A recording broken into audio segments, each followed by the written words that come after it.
ഇറാന്റെ ആക്രമണം മൂന്നാം ദിവസത്തിലേക്ക് വന്നെത്തുമ്പോൾ ബഹ്റൈനിൽ നിന്ന് ആദ്യത്തെ മരണം റിപ്പോർട്ട് ചെയ്യപ്പെടുകയാണ്. ബഹ്റൈനിലെ ഹിദ്ദിൽ സൽമാൻ ഇൻഡസ്ട്രിയൽ സിറ്റിയിൽ വെച്ചാണ് ഈ മരണം ഉണ്ടാകുന്നത്. അവിടേക്ക് ഒരു മിസൈൽ വന്ന് പതിക്കുന്നതിനെ ഇന്റർസെപ്റ്റ് ചെയ്യുന്നതിനിടയിൽ ആ അവശിഷ്ടങ്ങൾ വന്ന് നിർത്തിയിട്ടിരുന്ന കപ്പലിൽ പതിക്കുകയായിരുന്നു. ആ കപ്പലിൽ തീ പിടിച്ചാണ് ഒരു പ്രവാസി തൊഴിലാളി മരിക്കുന്നത്.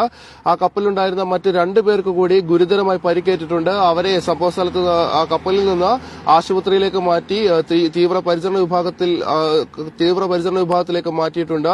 ഈ മരിച്ച പ്രവാസി തൊഴിലാളി ഏഷ്യക്കാരനാണ്. ഇന്ന് ബഹ്റൈൻ സമയം 3:30 ഈ ഇറാന്റെ ആക്രമണം ഉണ്ടാകുന്നത്. ഇറാന്റെ ആക്രമണത്തിൽ ഈ മിസൈലിനെ ഇന്റർസെപ്റ്റ് ചെയ്യുന്നതിനിടയിൽ അതിന്റെ അവശിഷ്ടങ്ങൾ ചെന്ന് നിർത്തിയിട്ടിരുന്ന സൽമാൻ ഇൻഡസ്ട്രിയൽ സിറ്റിയിൽ നിർത്തിയിട്ടിരുന്ന കപ്പലിലേക്ക് വന്ന് പതിക്കുകയായിരുന്നു. ആ കപ്പലിൽ തീ പിടിച്ച് ആണ് ഈ മരണമുണ്ടാകുന്നത്. നമുക്കറിയാം ഈ യുദ്ധം തുടങ്ങിയതിനു ശേഷമുള്ള ഇന്ന് ബഹ്റൈനെ സംബന്ധിച്ച് 3ാമത്തെ ദിവസമാണ്. ഈ 3ാമത്തെ ദിവസം ഇതിനു മുൻപ് ഈ ആളുകൾക്ക് 4 പേർക്ക് പരിക്കേറ്റതായിരുന്നു ഇതുവരെ ഉണ്ടായിരുന്ന ആകെ ഒരു കാഷ്വാലിറ്റി എന്ന് നമുക്ക് പറയാൻ സാധിക്കുന്നത്.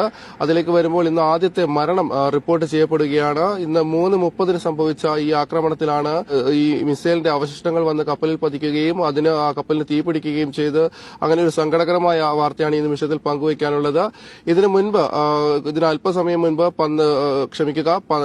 ഇന്നലെ ബഹ്റൈൻ സമയം അർദ്ധരാത്രിയോടുകൂടി മിനാ സൽമാൻ പോർട്ടിന് നേരെയും ഇറാന്റെ മിസൈൽ ആക്രമണം ഉണ്ടാകുന്നുണ്ട്. ആ ഘട്ടത്തിൽ ആക്രമണത്തിൽ മിനാ സൽമാൻ പോർട്ടിന് കാര്യമായി തീപിടുത്തമുണ്ടാവുകയും ശ്രമകരമായ ദൌത്യത്തിലൂടെ സിവിൽ ഡിഫൻസ് അടക്കമുള്ള സംഘങ്ങൾ എത്തി അത് തീയണയ്ക്കുകയുമായിരുന്നു. പക്ഷേ ആ ഘട്ടങ്ങളിലൊന്നും ആളുകൾക്ക് പരിക്കോ ഇതുപോലെ മരണമോ അത്തരം അത്യാഹിത സംഭവങ്ങളോ ഒന്നും റിപ്പോർട്ട് ചെയ്യപ്പെട്ടിട്ടില്ല. പക്ഷേ ഈ മണിക്കൂറിൽ നമുക്ക് ഒരു മരണം ഇവിടെ റിപ്പോർട്ട് ചെയ്യപ്പെടുകയാണ്. അതുപോലെ തന്നെ ഈ ഘട്ടത്തിൽ എടുത്തു പറയേണ്ടത് കഴിഞ്ഞ ദിവസം ഈ ഇറാന്റെ ആക്രമണത്തിൽ കുറവുണ്ടായെങ്കിൽ കൂടി 60ഓളം മിസൈലുകളും 30ലധികം ഡ്രോണുകളുമാണ് ബഹ്റൈൻ പ്രതിരോധ സേന തകർത്തത്. ഈ ഘട്ടത്തിൽ അതിന് തലേ ദിവസം, അതായത് ഈ യുദ്ധത്തിന്റെ ആദ്യ ദിവസം അതിന്റെ ഒരു കണക്ക് പറയുകയാണെങ്കിൽ 40ലധികം മിസൈലുകളും 9 ഡ്രോണുകളുമാണ് ബഹ്റൈൻ പ്രതിരോധ സേന തകർത്തത്. അത് അടുത്ത ദിവസത്തിലേക്ക് വരുമ്പോൾ 60 മിസൈലുകളും 30ലധികം ഡ്രോണുകളും ബഹ്റൈൻ പ്രതിരോധ സേന തകർത്തിരുന്നു. അതുപോലെ തന്നെ കഴിഞ്ഞ ദിവസത്തെ അപ്ഡേറ്റുകളിലേക്ക് വരുമ്പോൾ കഴിഞ്ഞ ദിവസം രാവിലെ ബഹ്റൈൻ എയർപോർട്ടിന് നേരെ ആക്രമണം ഉണ്ടായിരുന്നു. അതിന് പിന്നാലെ ബഹ്റൈനിലെ ആഡംബര ഹോട്ടലായ ക്രൌൺ പ്ലാസയ്ക്ക് നേരെയും ആക്രമണം ഉണ്ടായിരുന്നു. അതിനുശേഷം വലിയൊരു ഇടവേളയുണ്ടായി.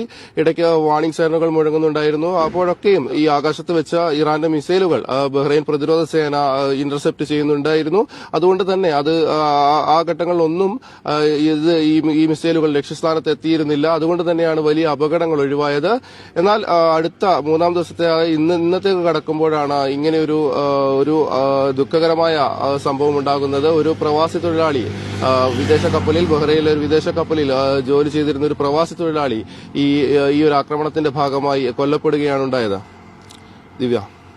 യെസ്, ഷഫി ഷാജഹാനാണ് വിവരങ്ങൾ നൽകിയത്. ബഹ്റൈനിൽ ആദ്യ മരണം റിപ്പോർട്ട് ചെയ്യുകയാണ്. അവിടെ സൽമാൻ ഇൻഡസ്ട്രിയൽ സിറ്റിയിൽ കപ്പലിന് തീപിടിക്കുന്നു. അത് മിസൈൽ അവശിഷ്ടങ്ങൾ താഴേക്ക് പതിച്ചുകൊണ്ടുള്ള ഒരു തീപിടുത്തമുണ്ടാകുന്നു. അതിലാണ് ഒരു മരണമുണ്ടാവുകയും 2 പേർക്ക് പരിക്കേൽക്കുകയും ചെയ്തിട്ടുള്ളത്.